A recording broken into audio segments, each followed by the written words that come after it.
Hello. Hi, how are you? Hi, great. How you doing? Welcome. Yeah, great. good. Nice to see great. you. Come right nice in. to finally meet you. And who's this? Oh, that's Wanda. Wanda. Yeah. Hi, Wanda. Hi, Wanda. Hi, Wanda. Hey. Nice to meet you. Throughout the 70s, I was a street porn doodler.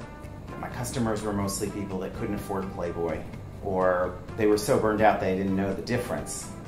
So one day I'm kind of standing back from my work and looking at it, and I said to myself, there's something there, Yeah, well, Disney was a great gig, career-wise.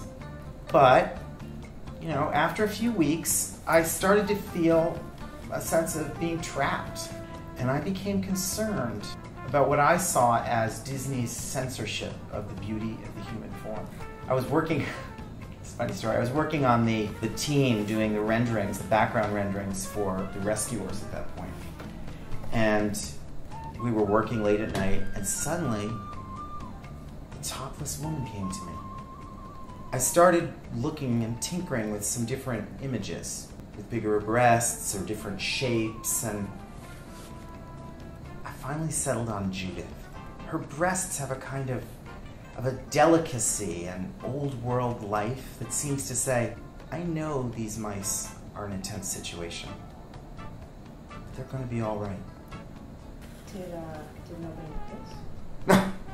No, it was just for me. You might say Disney was in the dreams business, and I was in the wet dreams business. Well, by the time Mermaid came out, I had been working at Disney for 10 years. I was the head of the graphic team. The biggest challenge with Mermaid is, how do you get an audience to come into a movie theater and sit down to see a movie where the characters don't have genitalia?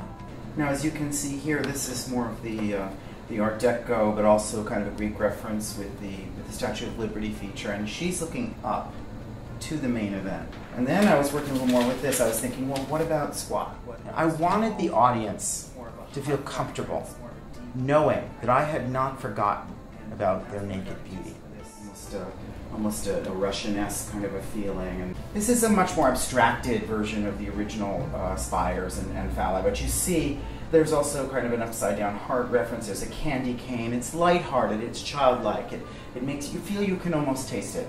What I came up with was much simpler than the things I had been working on, yet very majestic, very much in line with the beauty of the story of the film.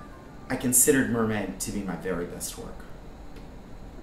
That is, until my masterpiece.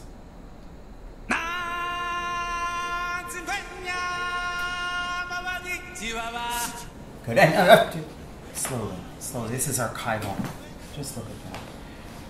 The sun shining up right into a pair of beautiful Calpigian buttocks.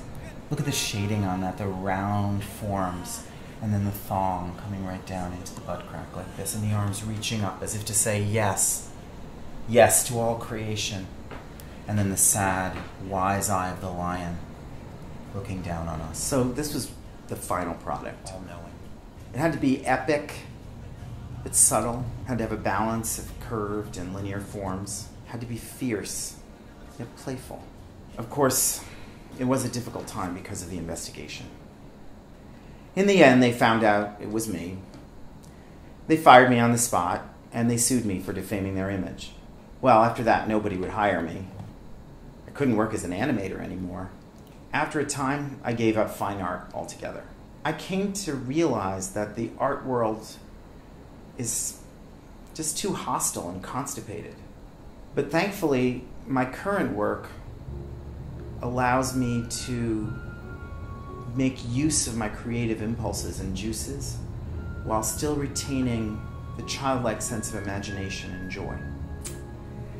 I do a kind of manual touch work, specializing in creative pressure points and the exotic impulse. My goal is to bring my clients into a state where they can recognize the natural perfection of their human form and access their creativity in such a way that they can feel proud to be human and follow in my footsteps. Andre, thank you so much for your time. Best of luck to you in your new. The pleasure was mine. You are extraordinary. Thank you, and thank you for